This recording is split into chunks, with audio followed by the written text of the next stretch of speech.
and welcome to Delightful, Delicious, Delovely. My name is Christine Elise, and today I am going to be making a vegan roasted beet and balsamic borscht.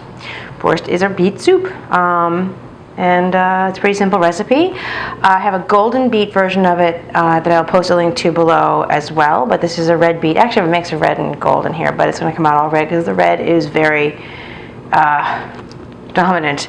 Also, when you make this, don't wear anything you don't mind having ruined, like an apron, because beets are, the dye is pretty intense and gets in everything pretty quickly. Alright, so here's what we're going to do. I just heated up about a tablespoon or so of, actually before I do that, what I did was I roasted 4 giant beets, or 6 to 8 smaller beets. I cut them in half, and then I wrapped them in foil with a little bit of drizzle of olive oil and salt and pepper, and I roasted them in the oven at 400 degrees until they were tender to the fork touch. Take as long as, you really can't overdo it too much, but you can underdo it, so make sure they're just fork tender. Then set them aside and let them cool.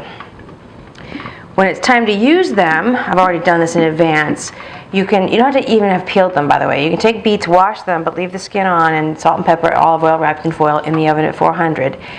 When they come out and they're cooled, you can just sort of slough, like you can kind of squeeze the beet and the skin will come off. Reserve half the beets with the skin on and all the skin of the beets that you took the skin off, about half, and put them both aside for later use. Alright, so now I'm going to add this olive oil. This is 1 red bell pepper, 1 small onion, and 4 celery stalks that I diced. I'm going to saute these on high until they soften a bit, and I will be back when they're a bit softer. Actually, I forgot, I have to add, this is 4 carrots that I also chopped up.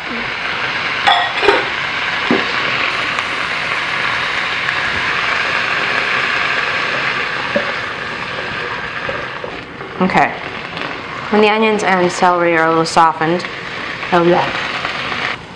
Okay, I'm back. As you can see, I upgraded to a bigger pot because I have to add 6 cups of water to stock to this in a little bit.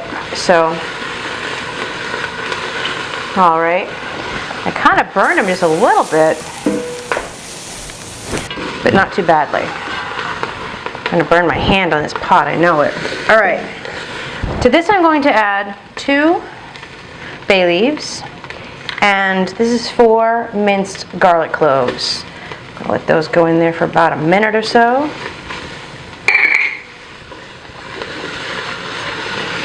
I think if you watch this channel with any frequency, you'll see that I don't like to leave my garlic on heat for more than a minute. Just enough so that it starts to smell like garlic, it releases flavor and its aroma, but you don't want it to burn. Alright, now I'm going to add 6 cups of veggie stock. This is 4 cups. Woo. 2 more cups, hang on. 2 more cups. And you're going to simmer that. Bring it to a boil and then simmer it. I'm also going to add, this is 2 teaspoons of Marmite. Marmite's just a yeast product. Oops, I'm just killing this jar. I have a fetish for finishing up. Actually, I'm not going to finish this. I just made a big mess too. But 2 teaspoons of Marmite in here, which is, of course, optional. What's that behind me? Oh, that's Hayden. Alright.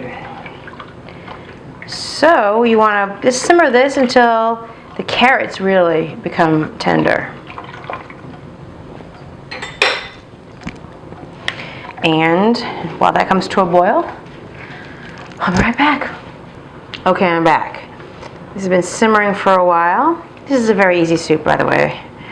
I'm now going to add half of the beets that I roasted. This is the unpeeled ones and the skins from the ones that I did peel. Don't want to splash myself with boiling water. Again, red beets will dye your clothes bloody red. The kitchen could look like a crime scene if you're not careful, so. Okay. Now, I'm going to, if you can, fish out those bay leaves. That can be tricky. Oh, there's one. Oh, there they are. Okay. So fish out the bay leaves.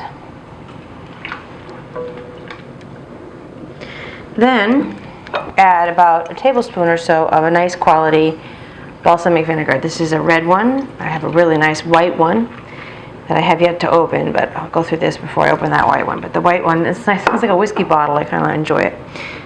I'm a sucker for a good label. Okay. Now what I'm going to do, now the fact is you can make this entirely puree. You don't have to have any chunks. What I have in this bowl over here is the other half of the beets that have been peeled, and they are diced into little bite-sized little cubes for soup. You can do the whole thing as a puree, or you can do a different ratio of puree to chunks. I went about 50-50, maybe a tiny bit heavier on the side of the puree than the chunks, but it's really immaterial. It's a matter of your personal taste. And then all you're going to do, and I'm not going to do it entirely here because it will be boring, but you take either an immersion blender, which I have here, and carefully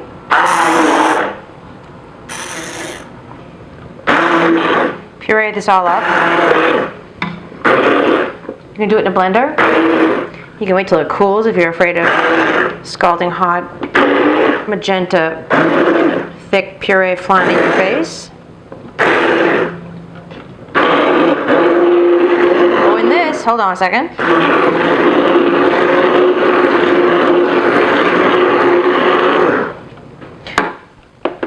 I won't make you watch me do it. When this is pureed, if it's too thin, and it should be a really thick consistency. So if it's too thin, just keep boiling it until it gets thicker, as thick as you like to have it. And then all you do is stir in the remaining pieces of beets. I have a bunch of them in here. You stir them in, heat them through, and serve it. I would serve it with a dollop of either vegan sour cream or vegan yogurt, your call. Don't have to do it. You can do it if you want to. And kind of most importantly, some fresh dill sprigs on top. The dill is a nice contrast with the earthy of the beets. It's a nice contrasting flavor. It smells so fresh and clean too, and it looks pretty as well. And that's it. Season with salt and pepper if you care to, but that's really it. That is my recipe for roasted beet and balsamic borscht. If you don't, you can also boil the beets if you want. You could even buy beets. They have them at Trader Joe's and they have them at the supermarket that are already cooked. If you really want to cheat, you can do it that way and just, everything else is the same. You just don't have to cook the beets in the oven. I like cooking them in the oven. I feel like it gives them a kind of a richer, deeper flavor, but that's just me, and maybe I'm full of shit. Maybe it's just power of suggestion for me, and I'm just buying into it like a big sucker. But that is that. This is my Instagram and Twitter handles, and thanks for watching. Please subscribe, and please press the like button, press the thumbs down button if you don't like it, but I hope you like it, and I hope you'll come back, and thank you. And until next time, bye-bye.